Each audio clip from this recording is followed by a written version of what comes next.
Let's go! 5 positives, 5 negatives from the 2021 recruiting class. And here's the crazy thing. All the negatives I'm going to point out, Ed Orgeron has already answered in the past few weeks, except for one. We'll get to that in just a moment. Starting off with point number 1, this is the overarching point from this recruiting class. A top 5 national class will get you into the college football playoff discussion. You can look at Bud Elliott's blue chip ratio for an example of this.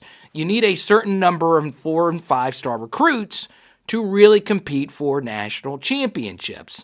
And yes, some of you are right. Stars don't matter when it comes to individual players. But overall, it does give you an indication for who is really competing for national championships. And LSU, after the Brian Thomas Jr. commit, in fact, went from number 4 to number 3. So, no matter what, you cannot take this away from LSU. Top 5 national classes will get you closer to hoisting that trophy. So point number 2, you fenced in the state of Louisiana. All the top players from the state went to LSU. Yes, you didn't get Destin Hill. Yes, you didn't get Kane Williams. But that was at wide receiver and safety, the 2 strongest positions in the class of 2021. So, no biggie. And then you got 5 stars in the state, Sage Ryan and Mason Smith. 5-star Louisiana kids hit at an amazingly high rate.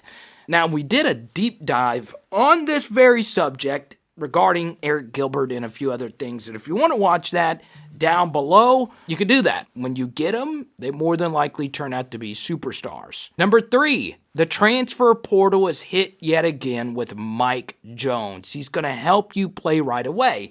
Now, obviously, a week or 2 ago, this was not a positive, but now it is a positive because look at the last 2 seasons. Liam Shanahan, Jabril Cox the year before, Joe Burrow, Thad Moss. The transfer portal has been really kind for LSU, and they get Mike Jones at a huge position of need. Once again, if you want to see my reaction to the Mike Jones news, you can watch it down below. And don't forget the JUCO market's been really good for LSU with Ali Gay in recent years and Bug Strong in this class. So, class of 2021, the portal and transfers are hit yet again. Now, this next one could be Ed Orgeron's strongest point. You got out in front of a historically bad season. LSU 500 in the SEC, which is obviously unacceptable, but look, LSU got most of their recruiting done before the season even begun. They got Landon Jackson, they got Garrett Dellinger, they got Garrett Nussmeier. That's just to name a few. LSU got a lot of early work done, and that's all that matters in the grand scheme of things. You got to give Ed Orgeron a lot of credit. Not only did you get those commits, you were able to hold on to them, even though the season melted down right in front of us. So that is some pretty spectacular stuff. And point number 5, Kev Falk crushes in his debut. 2 top 10 running backs, Armani Goodwin and Corey Kiner, coming from out of state. You almost got Logan Diggs late in the process. And look, those 2 running backs are walking into a crowded running back room with John Emery, Ty Davis-Price, Kevontre Bradford, and Josh Williams, who are already there. And you still convinced 2 top 10 backs to come to LSU. That's some pretty spectacular stuff. But being an LSU running back legend and a 3-time Super Bowl champion certainly helps out with that as well. So Kev Falk shows his recruiting chops early. Now, we go to the negative, and really only one of these points is a huge negative. Let's go. First, the flips to Alabama, JoJo Earle and Keanu Colt. I was a huge JoJo Earle fan. He was my favorite player in the class. I said this pre his flip to Alabama. I'd been pumping him up to you guys for months. Led Alito to another state championship. The dude just glides on the field, and that's why Alabama decided to steal him for him to be their next Jalen Waddle. And they picked up Keanu Colt, who is a really talented, elite athlete as a pass rusher. But these are two pretty strong positions in this class. Once again, LSU still got 5 wide receivers, 4-star or better in this class. And LSU got some good pass rushers as well. Savion Jones, Bryce Langston, Xavier Carter. The list goes on and on. So I don't think you should be too worried about losing those 2 players. It does suck, though, that they go to your SEC rival to add to Alabama's already historic class. Negative number 2, offensive line.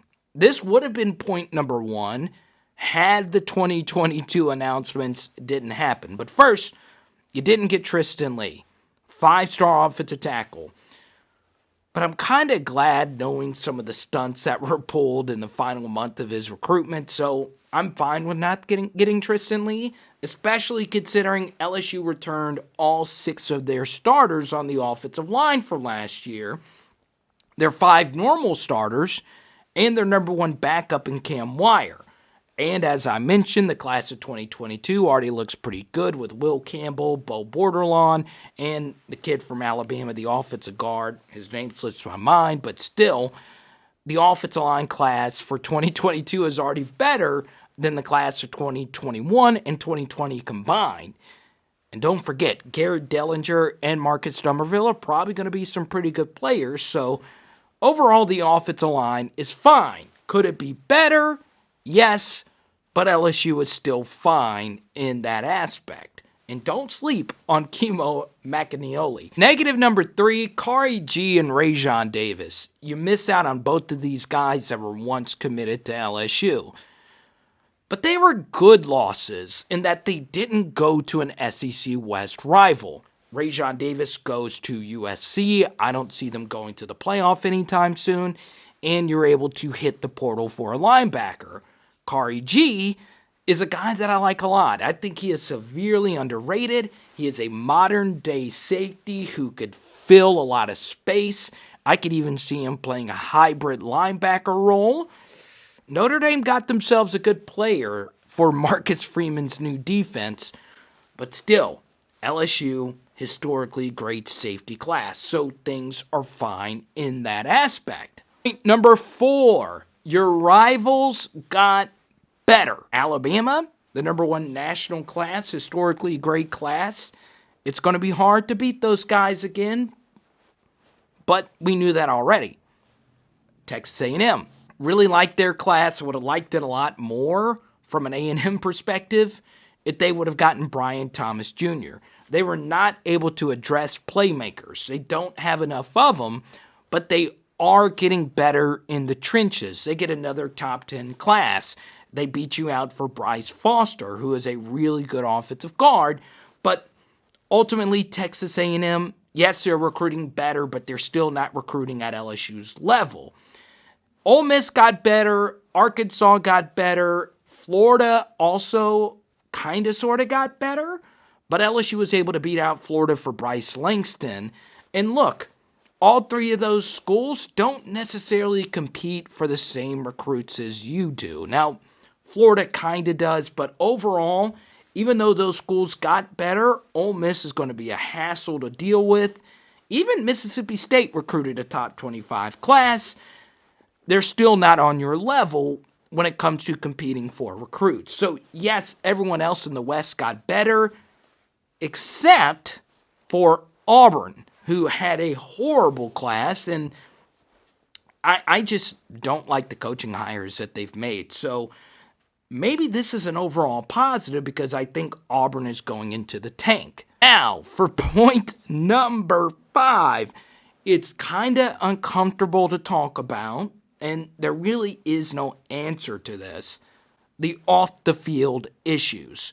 Now, these are very serious issues, and as I've discussed on live streams, they should be investigated, and to the severity of each case, LSU should be punished. But I'm only looking at this from a recruiting lens. all schools do this thing called negative recruiting, which means when a school is pitching their sales plan to a recruit, they will talk badly about other programs. They do that already. But with the off-the-field investigations, that just adds gas to the fire in this aspect for LSU. Ed Orgeron, Scott Woodward, they would agree with this as well. You've got to clean all this up. It's got to be better taken care of. Because no matter how you feel about the investigation, one thing we can all agree about, everything, and I mean everything, could have been handled better and should have been handled better. And it is something I'm very serious about because LSU is something near and dear to me. And there is a football penalty to come with it. Because look, because of those investigations, because of the impermissible benefits, because of the Odell Beckham Jr. thing, LSU has already docked themselves multiple scholarships. And that will hold back your recruiting because if you're Austin Thomas and you're the general manager, you've got to factor that in whenever you're attacking different position groups, knowing that in the next couple of years you're only going to have 81 scholarships, and the year after that you're only going to have 77. So all this off-the-field stuff, all of this stuff must be taken care of not only for now, but years on end. What did you think of today's video? It's recruiting content. I know you guys are always super fired up about that. Let's have a good discussion in the comment section below. It is Power Hour LSU. Boom! Is it grilled chicken salad night? Woo! Douse it in some Frank's Red Hot. Let's go.